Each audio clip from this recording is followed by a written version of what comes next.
artists do I enjoy listening to today? This is interesting. I love music, so I listen to a lot of different people. I find myself listening to a lot of independent artists. I think that you know, radio gives us what they want to give us, and I think that we can choose to accept that as what's out there, or we can really look a little deeper and find out what music is really doing these days. And so I appreciate and respect all the major label artists, and I respect their hustle in a tremendous way. And I recognize, though, they work for a company, and at the end of the day, independent artists work for themselves, and they do what's organic, they do what they feel, they do what they love. So I have a deep appreciation. Of course, being an indie artist, I think that it's a wonderful, wonderful thing when you can do your own music and not be under the gun or be subjected or pressured to what radio is telling you is hot based on the 10 hottest selling artists. So I listen to people, indie artists. I love, Eric Roberson. From day one, I remember when I first embarked on this journey, there were a couple of artists. There were two artists that I really kind of looked at their path and what they were doing.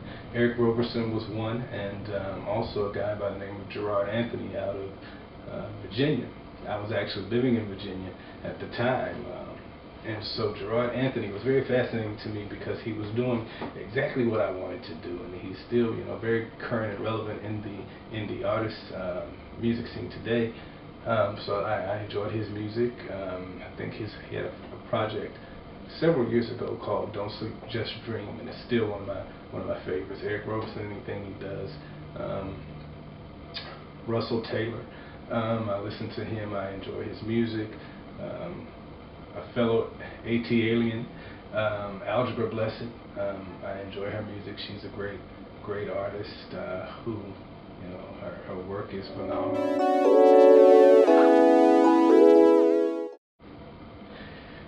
Music comes to me the craziest times. I can't ever say that I write my best stuff at this particular time. Creative juices just flow when they want, and they just come, and so you have to be ready for them. Whether that means getting out of line at the grocery store to walk down another aisle long enough that the melody stays in your head so that you can remember to, get it down on your iPhone, or take a piece of paper and write it, and at least write the lyrics down, or whether it means getting up out of the bed, in the middle of the night, or, getting up from the dinner table, if you have to. You just never know when it's going to come, because you never know what sparks the idea. You can see something, as I look out here in the street of Atlanta, you never know what I could see there that would potentially inspire me to write. And so it's very hard as a writer to, say I'm going to sit down and write a song. It doesn't happen like that typically.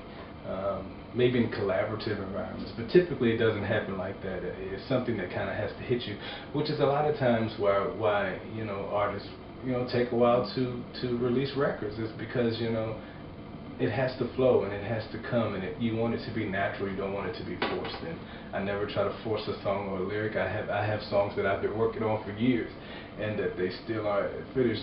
That there's a second verse again. So those things, and they're beautiful songs, but they will be released when they're ready. And sometimes, in some cases, they'll never be released. I do like collaborating with others. I think collaborating with others actually gives you an opportunity to grow. While working on Reacquainted, I worked with a couple of different producers. One by the name of Shane. Well, he goes by the name of Cincy, but Shane. And he took me in a different direction vocally that I know that I would not have ever pursued. And I was very satisfied with the outcome of the track, "Open on Your Love" on Reacquainted. I think it came out very nicely. It's one of my favorite tracks on the CD, actually. So he took me to another level. Working with Funky Boy, much like he produced the It's My Will project, and I just give him complete control. It's one of those things where if I'm working with a producer, I don't really fight their will. I hire them to produce for me, and we're working together. And if I didn't trust their judgment, I wouldn't I wouldn't have agreed to work with them. So it's one of those things. Even when I feel that I should do a certain thing or it should be a certain way, I kind of let them have their way. unless it's something that totally, doesn't sound right, which is rare. So I kind of go with the flow. Giving up control for me is a hard thing, probably in any aspect of life, but definitely giving up that element of creative control and submitting to others is also a lesson that collaborating teaches you, and it's one that in this business you need to have, and it's truly something that forces you to actually grow.